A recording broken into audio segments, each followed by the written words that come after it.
নমস্কার, কেমন আছেন গো বন্ধুরা? আশা করছি ভালো আছেন, সুস্থ আছেন। আমিও ভালো আছি। আপনাদের সুস্থতা কামনা করি শ্রাবণীর এমএস ব্লগে আপনাদের অনেক অনেক স্বাগত। দেশ বিদেশ কাছে দূরের সকল আমার মিষ্টি সুইট বন্ধুরা, আমার ছোট্ট ইউটিউব পরিবারে আপনাদের অনেক অনেক স্বাগত। আজকের এই ভিডিওটা অবশ্য শনিবারের। যেহেতু কালকে আমি ভিডিও ছাড়তে পারিনি শরীরটা অসুস্থ থাকার জন্য, তাই জন্য এটা স্যাটারডের ভিডিওটা আজ আমি দিচ্ছি। আশা করছি আপনাদের অনেক অনেক ভালো লাগবে। তো সকালবেলায় রান্নাঘরে চলে এসেছি, যেমন প্রত্যেক দিন উঠে ঘুম থেকে উঠে কাপড় চাপড় আগে বাসি কেচে টেচে নিয়ে তারপরেই রান্নাঘরে আসা। আমাদের সনাতন ধর্মের আমাদের ছোট থেকেই মা বাবা এটাই শিখিয়েছেন যে সকালবেলা উঠে বাসি কাপড় পাট কেচে নিয়ে তারপরেই রান্নাঘরে এসো। কারণ সব থেকে বড় কথা, রান্নাঘরে সব থেকে আগে আমাদের মা অন্নপূর্ণা, মা লক্ষ্মীর বিরাজমান, মা লক্ষ্মী বাস করেন। তাই রান্নাঘরে কোনো জিনিসটাই মানে বিছানার কাপড়ে ছোঁয়া যায় না, এটা আমাদের মা শিখিয়েছিলেন। তারপরে শাশুড়ি মা শিখিয়েছেন, তার আগে শিখিয়েছিলেন আমার দিদা মা। তো এইভাবেই চলে আসছে। তারপরে রান্নাঘরটাকে বেশ করে পরিষ্কার পরিচ্ছন্ন গ্যাস ট্যাস মুছে টুছে রেখে দিয়ে চলে এলাম চুলটাকে পরিষ্কার করে নিয়ে। এলোথেলো সকালের চুল কিরম নিজেকেও বিশ্রী লাগে, আর কোনোটাই ভালো লাগে না, যেন মনে হয় অসুস্থ অসুস্থ ভাব লাগছে। তারপরে এই সকালবেলাটা যেন আমার স্বামী, সন্তান, আমার পরিবার পরিজন, আমার সংসার সকল কিছু ভালো থাকে, ভালো রাখেন মা, সেই কামনা নিয়েই মায়ের চরণে নিজেকে নিবেদন করলাম।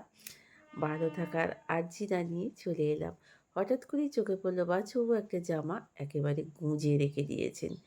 দিয়ে সকালবেলা উঠে এই জামাটা পরেন, পাতলা একেবারে গুঁজে, ওই ব্যাটা ছেলেদের ওই গান আসবে, এখানে গামছা, ওখানে লুঙ্গি, ওখানে প্যান্ট, ওখানে জামা, আর বেরোনোর সময় ছুটে বেড়াবে, আমার পার্স কোথায়, আমার চশমা কোথায়, আমার প্যান্ট কোথায়, এই নিয়ে আমার রুমালটা কাচা হয়নি নাকি, আমার রুমালটা কই দাও গো।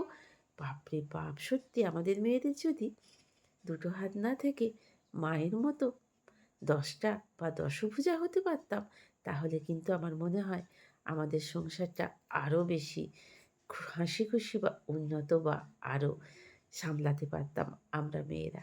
তো যাই হোক, ভাত হয়ে গেছে অলরেডি, কারণ বাবি ভাত খেয়ে অফিস যাবে। আজকে একেবারেই ও ভাত খেয়ে অফিস যাবে, ওদের খাওয়ান দাওয়ান আছে অফিসে, তাই জন্য আর কি। তো চলুন ভাতের হাঁড়িটা ভাতকে বেশিক্ষণ উল্টে রাখতে নেই, তুলে নিলাম এবং ঝাঁকিয়ে নিলাম। ভাতগুলো জ্বালা জ্বালা হয়ে যাবে, শীতের ভাত বিশেষ করে আবার। দিয়ে চলুন একটু আধটু এইখানে খোসা টোসা সব পড়ে আছে আলুর, তাড়াহুড়ো করে একটু আলু টালু কেটেছিলাম। তো চলুন এবারে একটু পরিষ্কার পরিচ্ছন্ন করে টরে নিয়ে হোক। ওদিকে বাবি লেগে গেছে নিজের কাজে, বাচ্চুবাবু চলে গেছেন আজকে একটুখানি দেরি করেই অফিসে, কারণ স্যাটারডেও একটু দেরি করে অফিসে যায়। ওকে ঝালের ঝোল যা পারলাম নিরামিষ রান্নাবান্না একটু করে টরে দিয়ে দিয়েছি। আর বাচ্চাবাবু নিয়ে এসছেন কী বলুন তো, মেথির শাক। ওহ, মেথির শাক মানেই দারুণ দারুণ। কী না নেই মেথির শাকের, কোলেস্ট্রল কমে, ওজন কমে, আয়রন, প্রোটিন, ভিটামিনস কী নেই। আর রান্না করলে তো ঘর একেবারে মোমো করে মেথির শাক। আমার বাবিটাও ভীষণ ভালো লাগে। তো এই জন্যই আমাদের সারা, আর ক্যালসিয়ামে ভর্তি। আপনারা যত পারেন খান, যাতে দিয়ে খান, বড়া বানানো, শাক ভাজা, চচ্চড়ি, মাছে দিয়ে, যা খুশি দিয়ে। তারপরেই চলে এলাম রান্নাঘরে, এক্সট্রিমলি সরি, বেডরুমে। এসেই এই যে শীতকাল মানে এত মশার উপদ্রব, এত মশার উপদ্রব, মশারি টাঙাতে হয়। এইটা আমার সব থেকে বিচ্ছিরি। ওই মশারি টাঙাতে ইচ্ছা করে না, আর গুছোতে ইচ্ছা করে না, কিন্তু করতে হবে, উপায় নেই।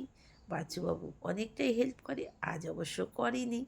তো চলুন আমি এইবার বিছানাটা পরিষ্কার পরিচ্ছন্ন করে নিই, সেটা অবশ্য আপনাদের দেখাবো না, স্কিপ করবো। জানলা টানলাগুলো খুলে দিই, তবে যা বাইরে ধুলো, জানলা খুলতে ইচ্ছে করছে না। যেহেতু মশারি টাঙানো হয়, ওলঢাল হয়ে যায় চাদর টাদরগুলো, এদিক ওদিক খুলে পড়ে যায়। ভেতরে একটা চাদর সবসময় পাতা থাকে, সেগুলো খোলা যায়, খুলে যায় মশারি টাঙাতে গিয়ে। তারপরে রান্নাঘরে চলে এলাম সিমের একটা আইটেম বানাবো বলে। ওই তিল, সর্ষে, পোস্ত সব কিছু দিয়ে একটা সুন্দর সিমের রেসিপি বানাবো। আপনারা সবটা যদি দেখতে চান, সেটা আপনারা দুপুর 12টার রাত্রেই আমি এই চ্যানেলেই ছেড়ে দিই, সেটাতেই আপনারা দেখে নেবেন। তার কখন যে দুধ দিয়ে ঝরে যায় বন্ধুরা, জানেন তো, খেয়ালই থাকে না। একটু যদি খেয়াল না করে গা বগাতে জানেন, একেবারে অস্থির করে দেবে। দুধটাকে ফুটো করে এদিক ওদিক ছড়িয়ে, তাই একটু লক্ষ্য রাখতে হয়। এবার দুধটাকে ধুয়ে নিয়ে তবে ভিজে রেখে দিই। এইবার বাবি হঠাৎ করে বলল যে, মা আমি ভাত খেয়ে যাব না, আমি ব্রেকফাস্ট করে যাব। ঠিক আছে, তাই হোক। তো একটু ওটস ভিজিয়ে দিয়েছিলাম, এতে একটু মধু দিয়ে দেবো। আমন্ড কয়েকটা ভিজিয়ে রেখেছিলাম কাল রাত্রে, সেগুলোকে ছাড়িয়ে দিয়ে দিয়েছি। 2 পিস অ্যাপেল, 2 পিস মাসাম্বি, আর 4-5 পিস মতো কালো আঙুর। এই কালো আঙুরটা খুব হার্টের পক্ষে উপযোগী, ভীষণ খাওয়া ভালো। আর কিছু একটু বেদানা ছাড়িয়ে দিয়ে দিয়েছি। এখন গিন্নিমা কতটুকু খাবেন সেটা এখন আমি আপনাদের জানাতে পারবো না। পাতে দেখলে বুঝতে পারবেন কতটা খেয়েছেন আর কতটা খাবেন না। খেতে বললেই তো বিপদ গো বন্ধুরা। এখনকার ছেলেমেয়েরা ডায়েট কন্ট্রোলে থাকেন বেশি করে। আমরা খাবার পেলে হেসে খুশে খেয়ে নিতাম। কাড়াকাড়ি করে মারামারি করে 3 ভাই বোনে বসে পড়তাম খাবার নিয়ে। কি ইন্টারেস্টিং না ছিল, কি সুন্দরই না দিনগুলো ছিল। কি বলুন বন্ধুরা? তবে হ্যাঁ বন্ধুরা, এখনকার কথা বলি, জীবনে বা সংসারে সুখী হতে হলে কিন্তু টাকা পয়সার থেকেও আর কিন্তু বেশি প্রয়োজন হয়। কি বলুন তো বন্ধুরা? একে অপরের প্রতি বিশ্বাস, ভালোবাসা। হ্যাঁ গো বন্ধুরা, সেটা অবশ্যই অনেকের সংসারেই আছে। এটা না থাকলে সংসারে এগোনোও যায় না, আর সংসার করাটাও যায় না। কি বলুন বন্ধুরা? টাকা পয়সা তো অনেকেরই থাকে না, কিন্তু অটুট থাকে ভালোবাসার বন্ধন, বিশ্বাসের বন্ধন। সেই নিয়েই অনেক মানুষ সারাটা জীবন কাটিয়ে যায়। তার মধ্যে হয়তো আমিও একজন পড়তে পারি। কি বলুন আপনিও একজন পড়তে পারেন, বা অন্য কেউ একজনও পড়তে পারেন। তো চলুন, সিমের রেসিপিটা আমি বানিয়ে ফেললাম। আপনারা পুরোটা দেখতে হলে কিভাবে বানিয়েছি সেটা দেখে নেবেন। আর বাবির জন্য অল্প একটু করে মেথি শাক ভেজে দেবো। কালকে একটা সুন্দর করে রেসিপি বানাবো, সেটা আপনারা আমার চ্যানেলে দেখে নেবেন। এতক্ষণ পর্যন্ত যেসব বন্ধুরা আমার সাথে ছিলেন, পাশে ছিলেন, আপনাদের জীবনের অমূল্য সম্পদ সময়, সেই সময়টা আমাকে খানিকটা দিলেন, তার জন্য আপনাদের অসংখ্য ধন্যবাদ। অন্যদিনের মতো আজকের ভিডিওটাও আশা করছি একটুও ভালো লেগে যাবে। যদি ভালো লেগে থাকে, নতুন বন্ধু হলে সাবস্ক্রাইব, আর পুরনো বন্ধুরা যেমন লাইক কমেন্ট করে দেন, পুরো ভিডিওটা দেখার এবং লাইক কমেন্ট করার অনেক বেশিটাই আপনাদের অনুরোধ রইল।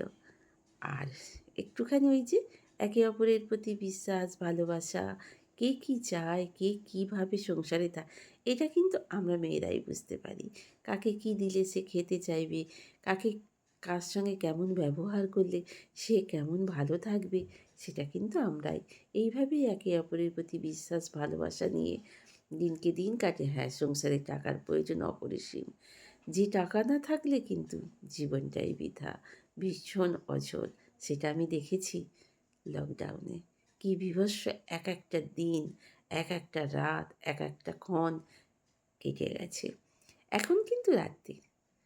বাচ্চাবাবুকে বললাম স্যাটারডে যেহেতু নিরামিষ, সাফোলা সোয়াবিন আনবে তো ভীষণ ভালো খেতে বন্ধুরা। সাফোলা সোয়াবিনটা এরকম ফুলে এত বড় হয়ে যাবে, কত সফট, কি ভালো খেতে। চলুন বন্ধুরা, আজকের সোয়াবিনের তরকারিটা এইভাবেই বানালাম। যদি ভালো লেগে থাকে কোথাও এতটুকু অংশ আপনাদের, তাহলে একটা লাইক, কমেন্ট, একটা সাবস্ক্রাইব করে পাশে থাকবেন। আর আপনাদের বলি আজকের মতো এই পর্যন্ত।